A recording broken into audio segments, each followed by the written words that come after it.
خيسوس ينقلب ضد سالم الدوسري، من ينتصر في غرفة ملابس الهلال بعد هدفه في الهلال. موعد وصول رونالدو إلى الهدف رقم 1000.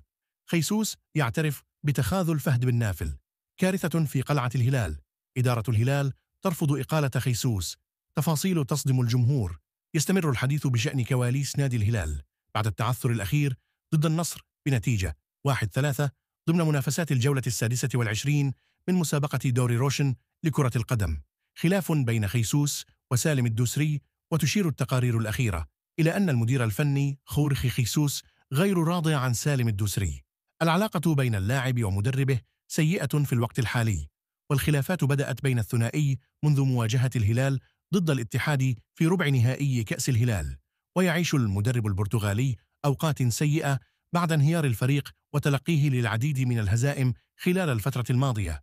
يواصل البرتغالي كريستيانو رونالدو قائد فريق النصر تحقيق الإنجازات في كرة القدم، حيث قاد فريقه للفوز على الهلال 3-1 في دوري روشن للمحترفين.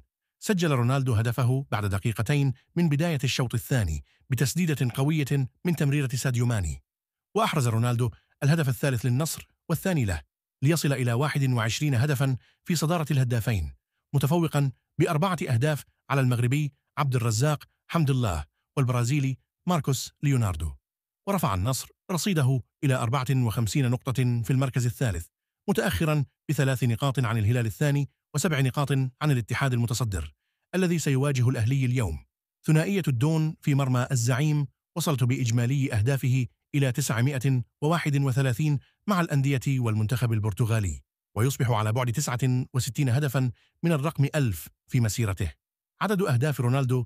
ذكرت صحيفة ماركا أن الإحصائيات الحالية تشير إلى أن رونالدو قد يصل إلى الهدف رقم 1000 بحلول نهاية عام 2026 أو بداية عام 2027، مشيرة إلى أنه رغم بلوغه 40 عاما لا يظهر أي علامات على التوقف قريبا.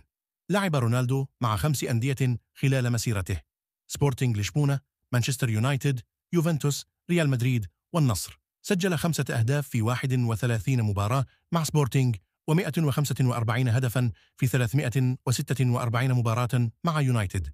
مع ريال مدريد سجل 451 هدفا في 438 مباراة، ومع النصر سجل 94 هدفا في 98 مباراة.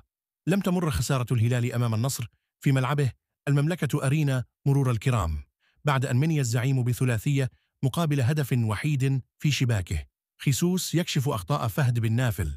وتشير التقارير الأخيرة إلى أن المدير الفني لنادي الهلال خورخي خيسوس قد طلب من إدارة الزعيم في الميركاتو الشتوي دعم الفريق ببعض الأسماء، إلا أن إدارة فهد بن نافل لم تلبي احتياجات المدرب.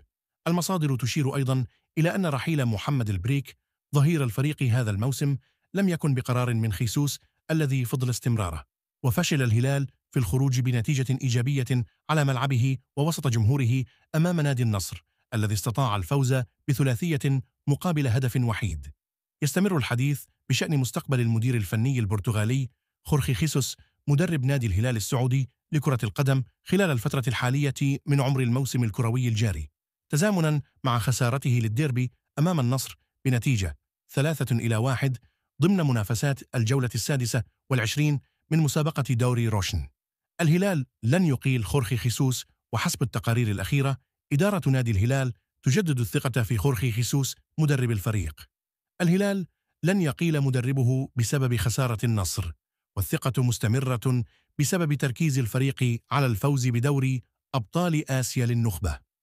إدارة الهلال لن تقيل المدرب خورخي خيسوس إلا في حالة الخروج من دوري أبطال آسيا للنخبة.